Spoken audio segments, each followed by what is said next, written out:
चलो दोस्तों, कैसे हैं आप सब। उम्मीद है कि आप सब बहुत अच्छे होंगे। तो मैं सर करता हूँ आप सभी का स्वागत आज की इस नई वीडियो में। तो बेसिकली आज की वीडियो में बात करने वाले हैं हम स्केचअप की कुछ बेसिक स्केच कमांड्स के बारे में।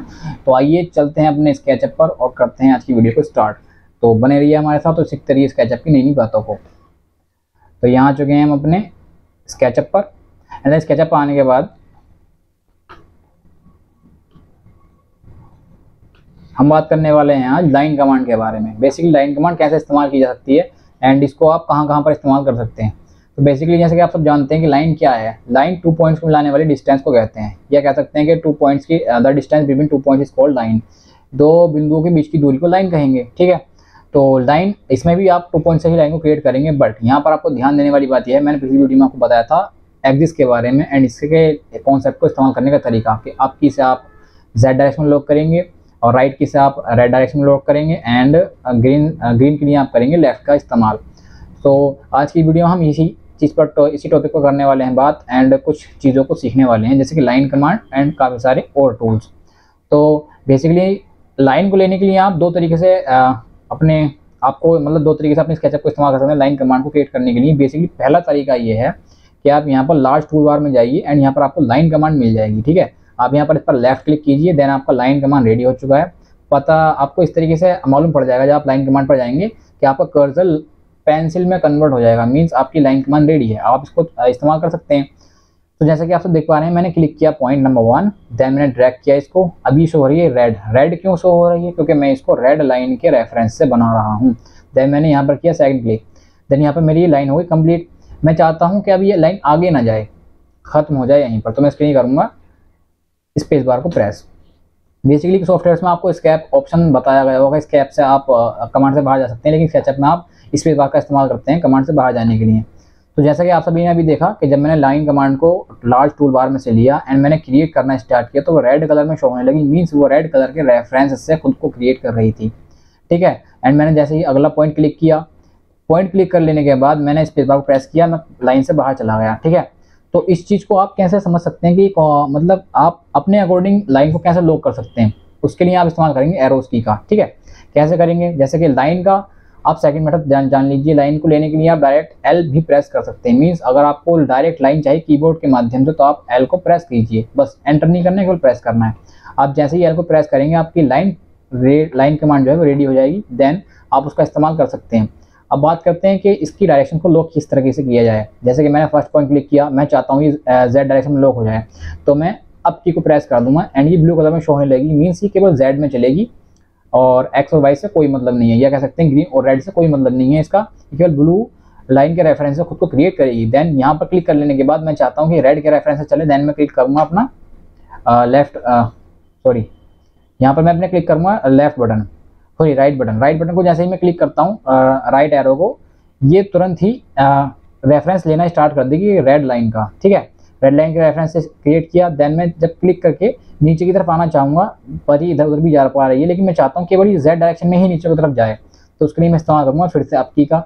अप को प्रेस करते ही फिर जेड डायरेक्शन का लेगी रेफरेंस। देन मैं जाना चाहता हूँ फिर से रेड में, तब मैं क्लिक करूँगा राइट, सॉरी नेक्स्ट पॉइंट मैंने क्लिक नहीं किया। नेक्स्ट पॉइंट क्लिक कर लेने के बाद जैसे ही मैं रेड डायरेक्शन में जाना चाहूँगा, मैं क्लिक करूँगा अपना राइट बटन, देन इसको रैंडमली उससे इंटरसेक्ट करा दूंगा, तो यहाँ पर एक सरफेस क्रिएट हो जाएगा जिससे हम आगे कोई भी काम कर सकते हैं, ठीक है। एक्स्ट्रा लाइंस को आप सिलेक्ट करके डिलीट कर सकते हैं इस तरीके से। देन आप ही समझ चुके होंगे कि मैं किस तरीके से इस्तेमाल कर रहा हूँ लाइन को। तो एक बार और दिखाता हूँ आपको लाइन के बारे में कुछ छोटी सी चीज़ें और, ठीक। लाइन कमांड को इस्तेमाल करने के लिए आपने एल प्रेस किया, एल प्रेस करने के बाद आप पॉइंट पर गए, देन आपने इसको स्ट्रेटली आगे की तरफ फॉरवर्ड किया, ये चलाना स्टार्ट किया, तो आप देख पा रहे होंगे मैं चाहता हूँ कि मेरी लाइन केवल ग्रीन लाइन को फॉलो करें, मीन्स उसका रेफरेंस लें, तो मैं यहाँ पर क्लिक करूँगा लेफ्ट एरो की को, देन मेरी लाइन ग्रीन में चलना स्टार्ट हो जाएगी। देन फिर मैं सेकंड पॉइंट क्लिक करूँगा, तब वो ब्लैक शो हो जाएगी, मीन्स वो उसका जो काम था वो कंप्लीट हो चुका।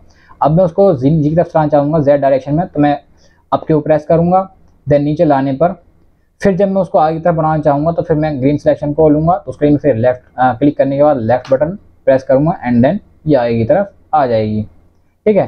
तो यही इसका इस्तेमाल करते हैं हम चीज़ों को क्रिएट करने के लिए। देन यहाँ पर भी एक सरफेस क्रिएट हो चुका है जिसका आप इस्तेमाल आगे कर सकते हैं किसी चीज़ को क्रिएट करने के लिए।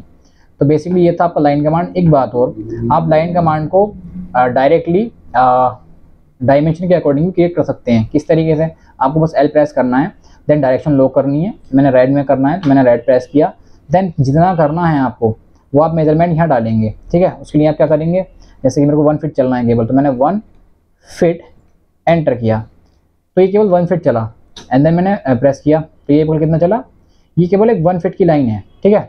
तो इस टाइप से आप अपनी लाइन को डायमेंशन के अकॉर्डिंग भी क्रिएट कर सकते हैं। क्लियर, उम्मीद है आपको समझ आया होगा। देन इसी के बाद हम बात करते हैं अपने अगले topic reference free hand line के बारे में, ठीक। तो बेसिकली फ्री हैंड लाइन का इस्तेमाल हम किस तरीके से कर सकते हैं एंड इसका इस्तेमाल कहाँ कहाँ किया जा सकता है। तो बेसिकली फ्री हैंड लाइन का इस्तेमाल आप काफ़ी जगहों पर कर सकते हैं, जैसे कि आपको कोई रैंडम स्केच या कह सकते हैं कि पाउंड वगैरह या तालाब वगैरह का डिज़ाइन क्रिएट करना हो, या कोई भी पत्ती वगैरह डिज़ाइन क्रिएट करना हो, या कोई भी फ्री हैंड डिज़ाइन क्रिएट करना हो, आप वहाँ पर फ्री हैंड लाइन का इस्तेमाल कर सकते हैं। तो उसको लेने के लिए आपको जाना होगा लास्ट टूल बार में, देन क्लिक करना होगा फ्री हैंड लाइन पर। फ्री हैंड लाइन पर क्लिक करने के बाद आप क्या करेंगे, जस्ट अपने माउस के लेफ्ट बटन को होल्ड प्रेस करेंगे एंड देन उसको एक पेंसिल की तरह ड्रैग करेंगे अपने वर्क स्पेस पर।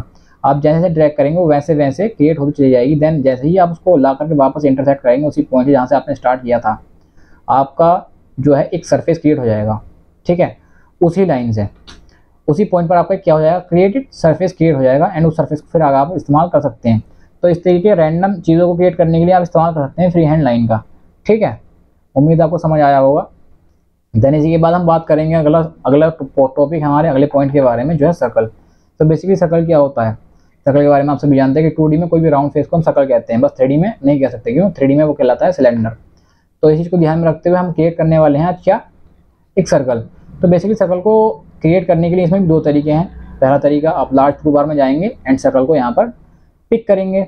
पिक करने के बाद आप वर्क स्पेस पर वापस आएंगे एंड देन क्लिक करेंगे, डायरेक्शन लॉक करेंगे एंड क्रिएट करेंगे, ठीक है। तो जैसे कि मैंने आप देख पा रहे हैं, मैं यहाँ आया और मैंने यहाँ पर आकर Z डायरेक्शन को लॉक कर दिया एंड देन मैंने क्रिएट करना शुरू किया एक सर्कल को। और जैसे ही मैं इस पर क्लिक करके कंट्रोल माइनस को प्रेस करना स्टार्ट करता हूँ, इसकी एजेस डिक्रीज होनी स्टार्ट हो जाती हैं, ठीक है। तो यहाँ पर आप देख पा रहे होंगे ये 3 से नीचे नहीं जाएगा, बट आप जैसे ही कंट्रोल माइनस को प्रेस करेंगे आपका जो सर्कल होगा उसकी एजेस जो होंगी वो माइनस की तरफ चलनी शुरू हो जाएंगी, मीन्स वो डिक्रीज होंगी, वो बढ़ेंगी नहीं, वो डिक्रीज होंगी, कम होंगी। बट जैसे ही आप कंट्रोल को प्रेस करेंगे आपको जो सर्कल की एजेस होंगी वो इंक्रीज होने लगेंगी। तो जितनी ज़्यादा एजेस होती हैं सर्कल पर, हम सभी जानते हैं, वो उतना ही स्मूथ होता है, ठीक है। तो इस टाइप से आप एजेस को यहाँ पर डिफाइन कर सकते हैं। देन दूसरा तरीका आपके पास यहाँ पर ये मिलता है कि आप जो आपको वैल्यू दे रखा होता है यहाँ पर रेडियस वगैरह का, यहाँ पर भी आप उसको दे सकते हो। यहाँ पर आपको डायरेक्ट ऐसे या साइज करके डालिए एंड देन आपको वो क्रिएट हो जाएगा, ठीक है। तो दूसरा तरीका आपको क्या मिलेगा सर्कल लेने का, सर्कल के लिए आपको लास्ट टूल बार पर जाने की जरूरत नहीं है, आप केवल C प्रेस कीजिए, देन आपका सर्कल रेडी हो जाएगा। सर्कल रेडी होने के बाद मैंने आपको बता दिया था, अगर आप लेफ्ट की प्रेस करते हैं तो आप ग्रीन को लॉक करेंगे और राइट को प्रेस करते हैं तो राइट को लॉक करेंगे। देन अगर आप करते हैं अप को प्रेस तो वो ग्रीन को लॉक ब्लू को लॉक करेगा। देन आप क्लिक करने के बाद अपने सर्कल को क्रिएट कर सकते हैं। देन रेडियस वगैरह की वैल्यू को आप डायरेक्ट रैंडमली डाल सकते हैं, जैसे कि मैंने बनानी है ये 15 फीट रेडियस का एंड देन मैंने यहाँ पर क्लिक किया। देन यहाँ पर हमारा एक सर्कल बन चुका है जिसकी रेडियस है 15 फीट, ठीक है। इस टाइप से आप डायमेंशन के अकॉर्डिंग अपने सर्कल को क्रिएट कर सकते हैं।